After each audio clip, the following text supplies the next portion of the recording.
যারা ঢাকা বিশ্ববিদ্যালয়ে ভর্তি হয়েছেন তাদের তাদের প্রথম বর্ষের সিট নিশ্চিতকরণের যে দাবি ডাকসুর পক্ষ থেকে সেই দাবি আমরা উত্থাপন করেছিলাম। আমরা দেখেছি, আমরা গতদিন যখন এসেছিলাম তখন বলেছিলেন বিশ্ববিদ্যালয় প্রশাসন যে আগামী 30 তারিখের ভেতরে, অর্থাৎ আজকে তাদের ডেডলাইন ছিল এবং আজকের ভেতরে তারা একটি সিদ্ধান্ত জানাবেন যে কোন নীতিমালার আলোকে প্রথম বর্ষের যে সিট সেই সিট বরাদ্দ করা হবে। একই সাথে আমরা জানিয়েছিলাম যে যারা অছাত্র হিসেবে হলে অবস্থান করছেন তাদেরকে সসম্মানে বিদায় করার ব্যাপারে বিশ্ববিদ্যালয় প্রশাসন কি ধরনের ভূমিকা রাখবেন এবং প্রথম বর্ষের যে সিট অ্যালটমেন্ট দেওয়ার ক্ষেত্রে যে ধরনের বিষয়গুলো শুরু করা দরকার, অর্থাৎ আবেদনপত্র জমা নেওয়া এবং ভাইভা হলগুলো শুরু করেছে কিনা এই বিষয়ে আমরা আপডেট দিতে আজকে এসেছিলাম। বিশ্ববিদ্যালয় প্রশাসনের পক্ষ থেকে যে রেসপন্সগুলো পেয়েছি এটা এক ধরনের মিক্স রেসপন্স বলা যায়। তারা কিছু জায়গায় আমাদের আশা দেখিয়েছেন, আবার কিছু জায়গায় আমরা তাদের যে রেসপন্স সেই রেসপন্স ধরে আমরা দেখতে পাচ্ছি তারা সময় ক্ষেপণ করার চেষ্টা করছেন। আমরা ইতিমধ্যে দেখেছি যে দু একটা হলে ইতিমধ্যেই সিটের অ্যালটমেন্ট পর্যন্ত হয়ে গিয়েছে, কিন্তু আবার কিছু হলে এখন পর্যন্ত শুধুমাত্র ভাইবার যে কার্যক্রম সেই কার্যক্রমও শুরু হয়নি। অর্থাৎ আমরা এটা থেকে বলতে পারি যে যদি সদিচ্ছা থাকে, যদি কোনো হলের ইচ্ছা থাকে যে প্রথম বর্ষের শিক্ষার্থীদের সিট অ্যালটমেন্ট দেওয়ার ক্ষেত্রে তারা যদি বদ্ধপরিকর হন তাহলে এটা করা সম্ভব ছিল। কিন্তু আমরা দেখতে পেয়েছি শুধুমাত্র আবেদনপত্র জমা নেওয়ার জন্যই 30 তারিখ পর্যন্ত দীর্ঘায়িত করা হয়েছে এই সময়টা। আমরা মনে করি যে এটা শুধুমাত্র দীর্ঘায়িত করার জন্য এই ধরনের সিদ্ধান্ত নেওয়া হয়েছে।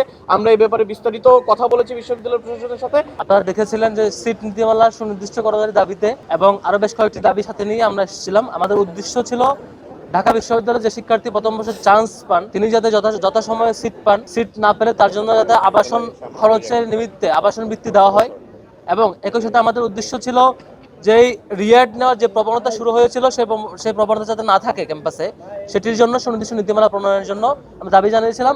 সেদিন বিসি স্যার সকল মিডিয়ার উপস্থিতিতে বলেছিলেন 30 তারিখের মধ্যেই ওনারা আমাদেরকে আপডেট করবেন, জানাবেন যে কোন কোন হলে কোন কোন পর্যায়ে কত সংখ্যক শিক্ষার্থী এখনো সিট না পাওয়ার কথা থাকলেও তিনি সিট নিয়ে রয়ে গেছেন অছাত্র।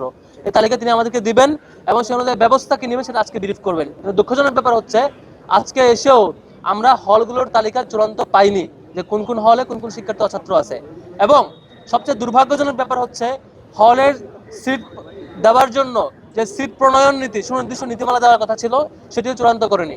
আমরা আজকে স্পষ্ট ভাষায় বলেছি যে ওনাদের যে চিন্তা যে সিট নীতিমালা আরো ফ্লেক্সিবল করা, ওনাদের যে চিন্তা যে সিট নীতিমালায় রিয়েটকে আরো উৎসাহিত করা, ওনাদের যে চিন্তা যে সিট নীতিমালায় কেমন করে আরো অছাত্র কিংবা দীর্ঘদিন ধরে শিক্ষার্থীদেরকে রেখে দেওয়া যায় এবং ফার্স্ট ইয়ারকে হয়রানি করা যায়, সেই চিন্তার সেই খসড়ার বিরোধিতা আমরা করেছি।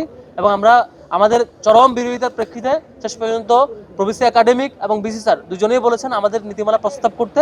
আমরা আপাতত মৌখিকভাবে বলেছি, পরে লিখিতভাবে বলবো। স্পষ্টত অবশ্যই যাতে সেশন বাইন্ডিংস থাকে এবং অবশ্যই যাতে রিয়েট নেওয়ার প্রবণতার দিকে ঝুঁকে না যায়। যারা রিয়েট নেন তারা যাতে এই সিট নীতিমালার মাধ্যমেই সিট না পাওয়ার যদি সিট বাতিলের দিকে যায় এবং সিট যাতে তাদের সিট যাতে বাতিল হয় এবং প্রথম বর্ষের শিক্ষার্থী যাতে প্রায়োরিটি পায়, এই ধরনের একটা খসড়া প্রস্তাব আমরা দিব। আশা করি খুব দ্রুত সে প্রস্তাবিত, আমরা আপাতত মৌখিক প্রস্তাব করেছি। উদ্দেশ্য একটাই যে সেশন বাইন্ডিংস যাতে থাকে এবং বারবার পরীক্ষায় মাস্টার্সের রিয়েট নিয়ে হলের সিট নিয়ে থাকবার যে প্রবণতা সে যাতে বন্ধ হয়ে যায়।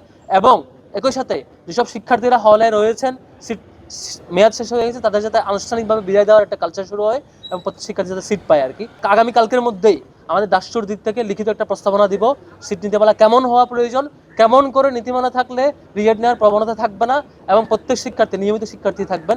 একই সাথে আমরা বলেছি আপনাদের কাছে হল পর্যায়ে যে এক্সেল সিট রয়েছে, কোন সেশনের কারা কারা শিক্ষার্থী রয়েছে, প্রত্যেকের কম্পিউটার আছে হল অফিসে, সেগুলো খুব দ্রুতই তালিকা আকারে যাতে প্রকাশ করা হয় এবং তারা যাতে নির্দিষ্ট সময়ের মধ্যে চলে যায়।